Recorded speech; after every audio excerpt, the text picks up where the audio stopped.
So that the theological question that we don't answer easily, the theological question is whether there really is a connection between the violation of the commandments written broadly and the well-being of the earth. On Monday, October 8, 2007, Dr. Walter Brueggemann, an expert on the Old Testament, spoke at Northern Michigan University. Hosea's poem is an anticipation of Wendell Berry. Perhaps some of you know Wendell Berry, that Greek critic of agribusiness, who has written in many places that distorted social relationships inescapably will distort the environment, a distortion that is caused by greed and acquisitiveness and self-indulgent entitlement, because the commandments articulate the restraints that are necessary to the maintenance of the environment.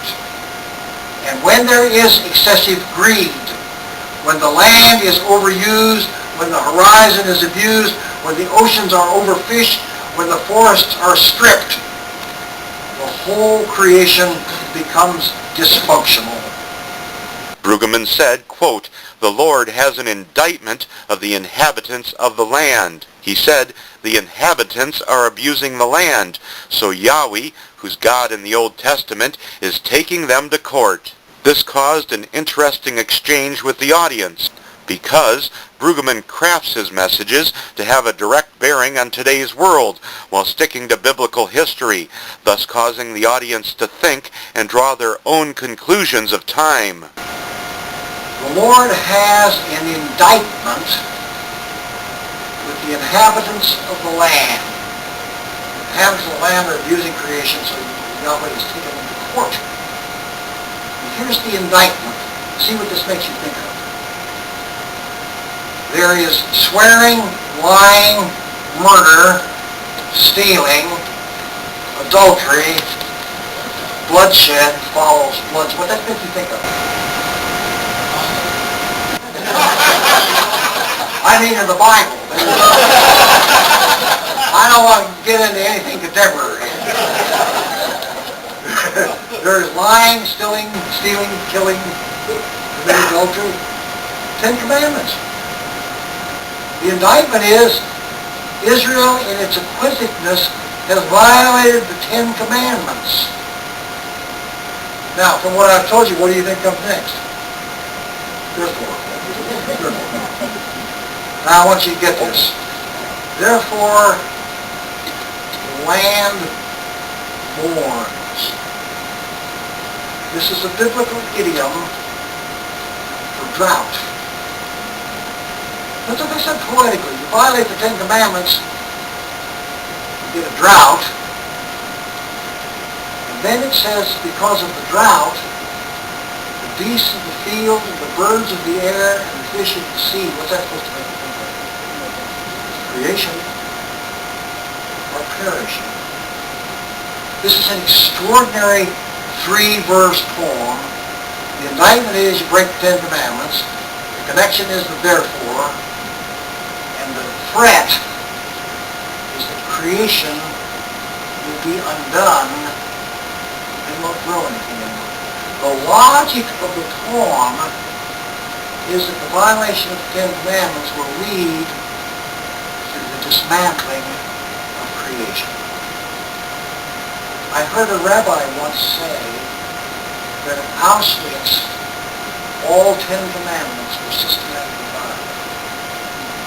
And then he said, whenever you violate all 10 Commandments, you will get Auschwitz every time. Well, I wouldn't suggest that our ecological crisis is of Auschwitz proportion.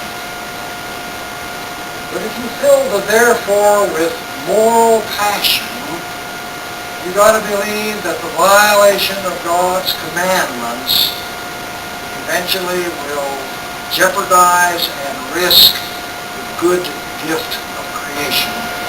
The first text, and my purpose is simply to provide you with some biblical resources for the kind of passion and conviction you've already got anyway. first text, and the one that would come immediately to mind about all of this, is Naboth's vineyard narrative in 1 Kings 21. You remember that story that King Ahab wanted the vegetable garden that little old Naboth had, and he wasn't trying to cheat him. He was willing to trade for it to get it because it was where he needed it to be to build his tennis court. But Naboth said he couldn't sell. He couldn't sell because the land was not a possession. It was an inheritance. It wasn't that the land belonged to him. It was he belonged to the land. And as you may remember the story, what Ahab and his wife Jezebel do, they eventually frame Naboth. We call that the work of the intelligence community. Framed Naboth as a traitor and got him executed, and it turned out to be the law that all the land of traitors fall to the crown. Now, of course, what's interesting about that story is the death of Naboth. One might have expected that the story should end, but in fact that's when the story begins, because that is when the prophet Elijah appears on the scene. And then, they have that confrontation, and Ahab identifies Elijah as his enemy, of his regime of acquisitiveness, and eventually a death sentence is pronounced over Ahab. Brueggemann has a vast history. He participated in Bill Moyer's acclaimed PBS television series on the Book of Genesis. A graduate of Elmhurst College, Professor Brueggemann studied at the Eden Theological Seminary, receiving his Doctorate of Divinity from Union Theological Seminary in New York, and a Ph.D. from St. Louis University. Brueggemann was professor of the Old Testament at Eden before joining the faculty at Columbia Theological Seminary in 1986. He is currently a William Marcellus McPheeters Professor Emeritus of the Old Testament at Columbia. Alas, listen to this. You can tell this is somebody in a rural community wrote this.